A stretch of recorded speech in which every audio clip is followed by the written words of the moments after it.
உங்கள் சத்யாவின் full moon sale up to 70% தள்ளுபடி. AC விலை 2ஆம் தேதி முதல் 15% வரை உயர்கின்றது. இப்போது ஏசி வாங்கி பணத்தை சேமியுங்கள். அதே மாதிரி இயக்குனர் அவர்கள் எப்படி யோசிச்சாங்கன்னு தெரியல. இந்த படத்துல என்னுடைய கணவரும் நடிச்சிருக்காரு. ஓலா கிடையாதுடா தம்பி. வீட்டுல எப்படி அமைதியா இருப்பாரோ படத்துல அமைதியா தான் இருந்தாரு. நானும் ஏதாவது ஒரு இடத்துல வாயை திறந்துருவாரான்னு எட்டி பார்த்தேன். கடைசியா சாரே பல தடவை அவர் ஆக்ஷன் எல்லாம் முடிச்சதுக்கு அப்புறம் என்கிட்ட வந்து சொன்னாரு, ரியாக்ஷனே கம்மியா இருக்கு மேடம். நான் சொன்னேன் 15 வருஷமா ரியாக்ஷனே இல்லாம தான் சார் இருக்காரு. ஹஸ்பண்டை பத்தி அவரு என் கூட நடிச்சாரு. 15 நாள் சும்மா வந்துட்டு போனாரு. இதெல்லாம் யாருமே கேட்கல. இந்த படம் கண்டிப்பா வெற்றி அடையும். அடுத்த படத்துல லெஜெண்ட் சாரே யோசிக்கலாம், நிஷாவையே கதாநாயகியா போட்டுடலாமோ.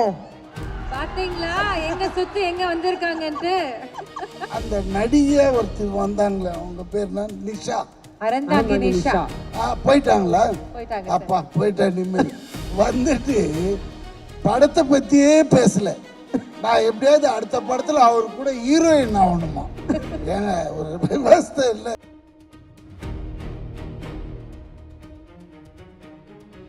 எல்லாருக்கும் வணக்கம். அப்பா வணக்கம் சொன்னதுக்கு ரொம்ப நன்றி. ஒரு பெரிய சந்தோஷம் தாங்க. உண்மையிலேயே இந்த மேடையில் நிற்கிறது அவ்வளோ சந்தோஷமா இருக்கு. அண்ட் இயக்குனர் அவர்களுக்கு ஒரு பெரிய நன்றி. Thank you so much sir. And legend sir ரொம்ப ரொம்ப நன்றி. நாங்கள் கடைக்கு வந்து விளம்பரங்களுக்கு இது மாதிரிலாம் போகும்போதே வந்து சார் வந்து கூப்பிட்டு உட்கார வச்சு எப்போவுமே பேசும்போது இந்த லீடர் அப்படிங்கிற ஒரு வார்த்தை வந்து யாருக்கு பொருந்தும் அப்படின்னா, எப்பவுமே தன்னை மட்டுமே பெருமைப்படுத்தாமல் தன் கூட இருக்கிற எல்லாரையுமே அவர்களுடைய பெருமையை பெருமைப்படுத்தக்கூடிய மனிதர்கள் நாங்க பார்க்கிற இடங்கள்ல ரொம்ப கம்மியா இருப்பாங்க. நாங்க எப்ப கடைக்கு போனாலும் சார் எங்களை கூப்பிட்டு உட்கார வச்சு சொல்ற ஒரே வார்த்தை, நிறைய நல்லா பண்ணுங்க, நிறைய படங்கள் பண்ணுங்க, நிறைய மேடைகள்ல உங்களை பார்க்கிறேன்னு ஒவ்வொரு முறையும் அந்த ஊக்கப்படுத்துற விதம். கவிஞர் வாலி சொன்ன மாதிரி, ஊக்கப்படுத்தினால் ஊக்குவிப்பவன் கூட ஒரு நாள் தேக்கு வைப்பான்னு சொல்லுவாங்க. ஸோ நிறைய கலைஞர்களை ஊக்கப்படுத்திக்கிட்டே இருக்கிற மனிதர். ஆனா எனக்கு என்ன பெரிய வருத்தம்னா, இந்த படம் வந்ததுக்கு அப்புறம் நான் ஒரு 6 மாசத்துக்கு சரவணா ஸ்டோர் பக்கம் போக முடியாது. ஏன்னா தெரியாம 2 வார்த்தை திட்டி வச்சிருக்கேன் சார். அது நான் சொல்லல, இயக்குனர் தான் எழுதி கொடுத்தாங்க. அதுல ஒரு எழுத்து கூட என்னுடைய சுய எழுத்து கிடையாது. அதை நான் சொல்லிடணும். அதே மாதிரி இயக்குனர் அவர்கள் எப்படி யோசிச்சாங்கன்னு தெரியல. இந்த படத்துல என்னுடைய கணவரும் நடிச்சிருக்காரு. ஓலா கிடையாதுடா தம்பி. வீட்டுல எப்படி அமைதியா இருப்பாரோ படத்துல அமைதியா தான் இருந்தாரு. நானும் ஏதாவது ஒரு இடத்துல வாயை திறந்துருவாரான்னு எட்டி பார்த்தேன். கடைசியா சாரே பல தடவை அவர் ஆக்ஷன் எல்லாம் முடிச்சதுக்கு அப்புறம் என்கிட்ட வந்து சொன்னாரு, ரியாக்ஷனே கம்மியா இருக்கு மேடம். நான் சொன்னேன் 15 வருஷமா ரியாக்ஷனே இல்லாம தான் சார் இருக்காரு. நீங்க என்ன சார் 2 நாள்ல இவ்வளவு கண்டுபிடிக்கலாமா சார் அப்படின்னு.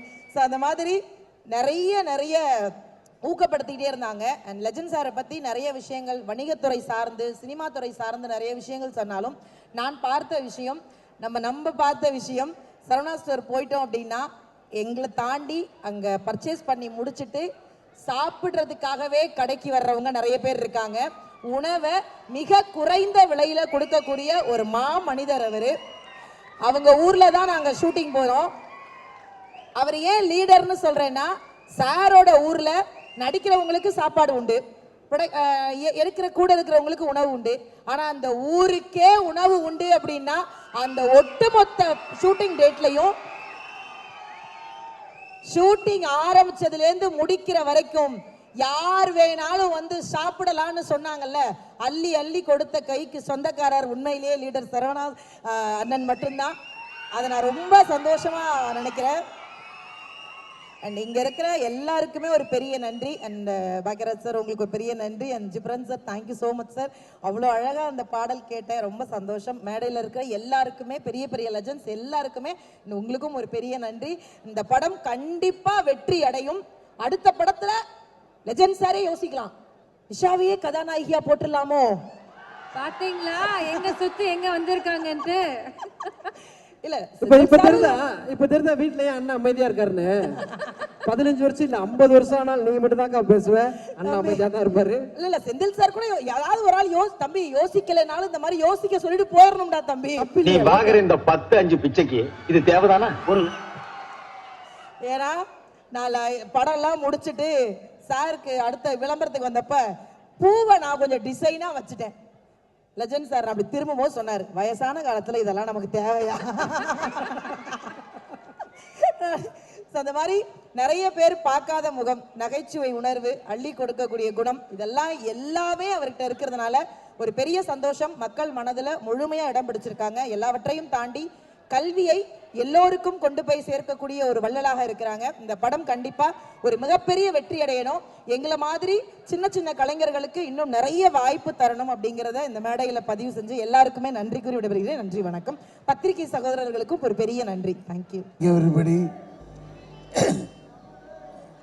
ஆக்சுவலி இதுக்கு முன்னாடி எனக்கு முன்னாடி நிறைய பேர் பேசினாங்க. ரொம்ப சென்சிபிளாக பேசிட்ட இந்த பாப்பா, அது பேர் என்ன, கூட நடிச்சு, வெரி தேங்க்ஸ்.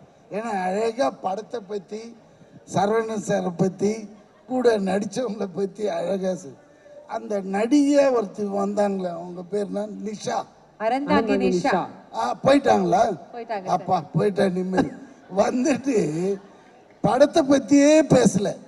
நான் எப்படியாவது அடுத்த படத்தில் அவர் கூட ஹீரோயின் ஆகணுமா? ஏங்க ஒரு விவஸ்தை இல்லை. அதை கேட்டாலே நம்மளுக்கு சிரிப்பாக வந்தது. அது வேற இல்லாமல் ஹஸ்பண்டை பற்றி அவரும் என் கூட நடித்தார்.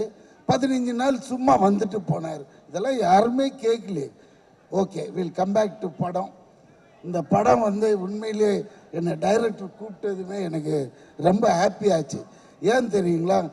ஐ லைக் லெஜண்ட் ஆக்டிங், லெஜண்ட் ஃபோட்டோஸே கொஞ்ச நேரம் அப்படியே பார்ப்பேன். உண்மையில் அது நிறைய பேர் அந்த மாதிரி அட்ராக்ட் பண்ணாது. ஏன்னா அதுக்கு முதல்ல உங்களுக்கு ஒரு ரசனை வேணும். அப்போ நான் பார்ப்பேன், இந்த மனுஷன் என்னடா பப்ளிசிட்டி இப்படி பண்ணுறாரு. அதாவது சிட்டினா சிட்டியை கலர் பண்ணிடுறாரு. அதே மாதிரி இந்த படம் கதை சொன்ன உடனே ஒரு ஷெட்டு, நீங்கள் தான் ஓனர், உங்ககிட்ட ஒரு டெம்பரரியாக வந்து வேலை செய்கிறவர்னார். ஆஹா, இது சூப்பராக இருக்குது தலைவா, கலக்கிடலான்னு. எங்கே என்ன செட்டுலாம் கிடையாது, இது லைவாக எடுக்கிறோம் தூத்துக்குடியிலன்னு. என்னடா இது தூத்துக்குடி, நம்மளுக்கு தூத்துக்குடி ஏற்கனவே பிடிக்கும். அதனால் சரி போயிடலான்னு போய் பார்த்தா அருமையான ஒரு ஃபுல் யார்டு, ஒரு பெரிய இடமே எடுத்துகிட்டு இருக்கிறாங்க. அப்படி பார்த்தா நம்ம தெலுங்கு படத்தில் தான் நிறைய செலவு பண்ணி எடுக்கிறேன். ஏன்னா நான் அந்த டயத்தில் பிரபாஸ் படம் பண்ணிட்டு இருந்தேன். அதுதான் ரொம்ப செலவுன்னு பார்த்தா இங்கே உண்மையிலேயே டைரக்டர் ஏகப்பட்ட ரியாலிட்டிக்காக நிறைய செலவு பண்ணுறாங்க. அப்போ தான் கேட்டேன், சார் இந்த அளவுக்கு இந்த படம் பிஸ்னஸ் இல்லை பிரதர், இது ஒரு வேற லெவலுக்கு கொண்டு போகணுன்றதுக்காக உண்மையிலே hats off to the director. Think பண்ணினே இருக்கிறாரு. செட்டுக்கு வந்தால் கூட இன்னும் எப்படி எடுக்கிறது, ஹீரோ வர்றதுக்குள்ளால அதை பண்ணு இதை பண்ணு. நம்மளுக்கு அது பார்த்தது ஒரு பரபரப்பாச்சு. ஸோ நம்மளோட எஃபர்ட்டும் இதில் உண்மையிலே போடணும். அந்த டைரக்டருக்காகவும் நம்ம லெஜண்ட் அவருக்காகவும். முதல் நாள் பார்த்தேன், இவர் என்னடா சரி ஏதோ வந்து ஏதோ பண்ணுவாருன்னு பார்த்தா கிடையவே கிடையாது. ஒரு சாதாரண மனுஷன் இல்லை, ரொம்ப உள்வாங்கி அவரை கேட்டதும் இல்லாமல் என்ன கோ ஆர்டிஸ்டாக என்கிட்ட வந்து சார் இப்படி பண்ணிக்கலாமா அப்படி பண்ணிக்கலாமா, அந்த இன்வால்மெண்ட்டை பார்த்தது நம்மளுக்கே ஆச்சரியமாயிடுச்சு. அதனால தான் யார் வேணால் பணம் இருக்கலாம், எல்லாம் இருக்கலாம், அந்த ஒரு பேஷன் இருக்கணும், செய்யணுன்ற ஒரு வெறி இருக்கணும். அது எல்லாருக்கும் வராது. சும்மா வந்து நான் இங்கே என்னை அவர் பேச சொல்லிலாம் வந்து பேசலை, இது உண்மையாக சொல்கிறேன். அந்த மனுஷங்கிட்ட அந்த வெறி இருக்கு, அப்போ அது ஜெயிக்கும். அதுக்கேற்ற மாதிரி கடவுள் இவர் ஒன்றும் இப்போ வந்துட்டு ஜவுளி கடை வச்சுலாம் சம்பாதிக்கலைங்க. அந்த ஊருக்கு போனால் தான் தெரியுது இது ஒரு பரம்பரையாக பணக்காரன்ட்டு. எப்படின்னா அந்த ஊரில் ஒரு வீடு, அந்த வீட்டில் நம்மளை தங்க வைக்கிறாங்க. நான் போய் பார்க்குறேன், வீடு இந்த மாதிரிங்க செட்டு போட்ட மாதிரி இருக்கு. என்னடா இது வீடு சார், அவர் கட்டினாரு, ஆனால் 10 வருஷமா இந்த வீட்டு உள்ள வரல, நீங்க தான் முதல்ல வந்து தங்குறீங்கன்னாரு. எனக்கு அப்படியே தலையெல்லாம் சுத்திடுச்சு. ஏன்னா இந்த மாதிரி வீடு.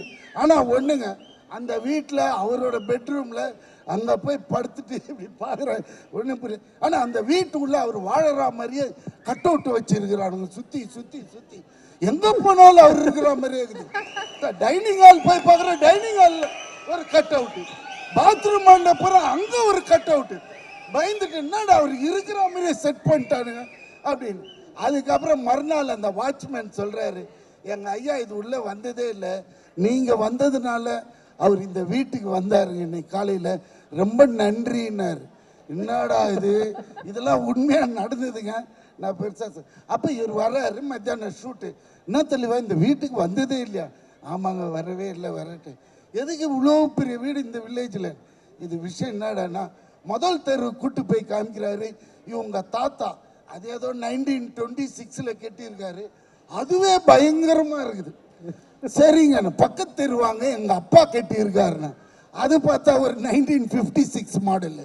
அதுவும் பழமழமான.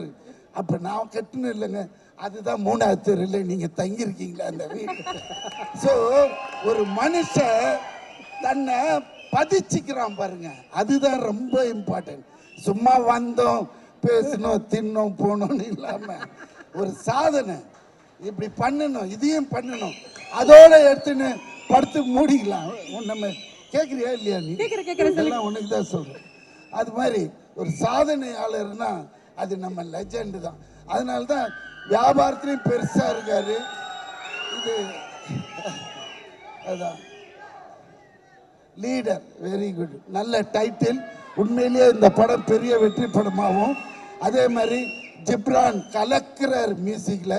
எப்படி இருந்தாலும் ஒரு படத்தில் ஒரு ஹிட்டு சாங் எப்படியா கொடுத்துடணுன்ட்டு ட்ரை பண்ணுவார். ஆனால் இந்த படத்தில் எனக்கு தெரிஞ்ச 2-3 சாங் நல்லா இருக்கு, நல்லா என்ஜாய் பண்ணுவீங்க. அண்ட் படமும் ரொம்ப டிஃப்ரெண்ட்டாக இருக்கும். நம்ம ஹீரோயின்ஸே கிடையாது இப்போ இருக்கிற நிலைமையில், அதில் இவர் கலக்கிறாரு. இது பெரிய எனக்கு தெரிஞ்ச ஒரு 500-600 கோடி கலெக்ட் பண்ணணும்னு நினைக்கிறேன். ஏன்னா அதான் இது நீங்கள் பார்த்தாலே போகிறோம். இது இல்லாமல் மற்ற லாங்குவேஜில் எல்லாம் தெலுங்குலலாம் இருக்கு பெரிய ஓப்பனிங் இருக்குது. ஸோ தெலுங்கும் பிச்சுக்குச்சுன்னா ஒரு 1000 crores ஆகிடும்னு இவருக்கு சின்ன போடுறது பெரிய ஃபிகராக போடுவோமேன்ட்டான். Okay, happy good night. Thank you sir, thank you heroine. Bye bye bye bye bye bye sir. Bhagyaraj sir, ஏய் உன்னை மறந்துட்டு சொல்கிறதுக்கு ரொம்ப நாள் ஆளை காணும். Okay bye Nikhil, bye bye. Dress எங்கம்மா வாங்கினேன்?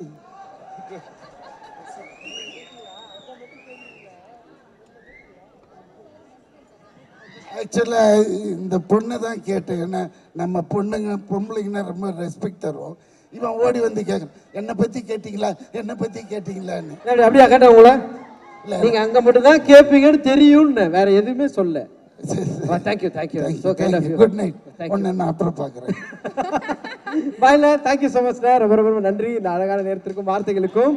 உங்கள் சத்யாவின் full moon sale up to 70% தள்ளுபடி. ஏசி விலை 2ஆம் தேதி முதல் 15% வரை உயர்கின்றது. இப்போது ஏசி வாங்கி பணத்தை சேமியுங்கள்.